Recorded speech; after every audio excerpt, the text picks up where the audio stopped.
This is MoBuzz TV on April 2nd. I'm Karina, and let's just get this first one out of the way quickly. According to CNET, who talked to some sort of singular salesperson, June 11th, which is also the start of Apple's Worldwide Developers Conference, is the big date for the release of the iPhone. Go circle it on your calendar, change your vacation days, or simply ignore this information. Whatever you feel is necessary. Well, until the iPhone gets out, we won't know what kind of people buy it, but Nielsen Media Research has done an interesting study on what kinds of people are associated with what brands of mobile phones currently on the market. The study was done in Australia, and it's an interesting glimpse into people's perceptions. For example, what brand do you suppose is associated with folks who are, quote, fashion conscious, under 24, fun seekers, and individualistic? Motorola, yes! And what about people described as, quote, family-minded, middle-aged managers, balance seekers, health-conscious? Ha! Nokia's the old fogey's phone. Well, whatever phone you have, if you're in China, you better not do anything naughty with it, okay? The Chinese government is cracking down on mobile smut, and now anyone caught sending porn via mobile could face a fine equivalent to about $400 and up to 2 weeks in prison.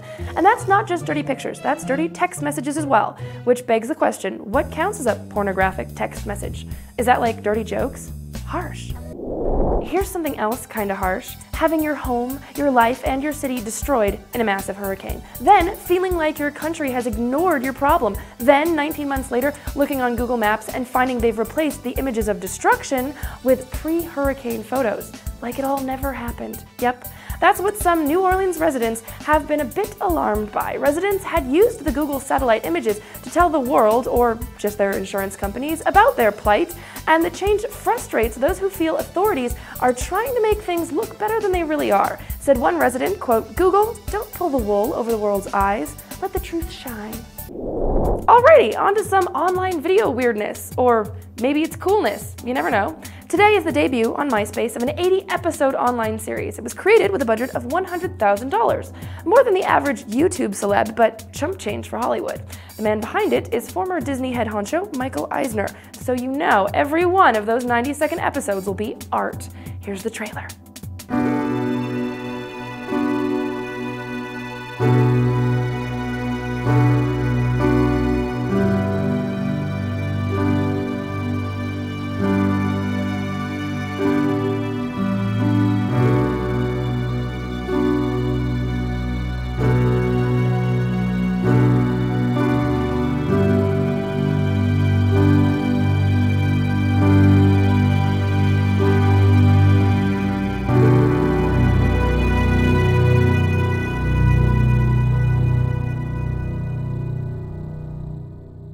Prom queen. Sounds like teens, sex, bitch fights over who gets to be prom queen.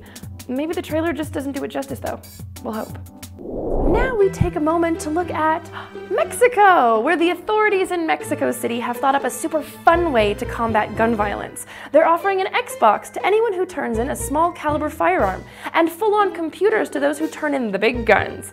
The aim is to reduce street violence associated with the drug trade, and on the program's first day, 17 people turned in guns. Maybe if this takes off, the drug gangs will use their new gear to post videos on YouTube of them kicking each other's butts playing some game instead of those videos of execution-style killings they currently so enjoy. Maybe. A legal victory to announce today. Ages ago, we told you of a British woman living and working in Paris who was fired from her job because of her blog. Catherine Sanderson wrote a fairly popular personal blog called Petite Anglaise, which her employers, Dixon Wilson, claimed brought the company into disrepute.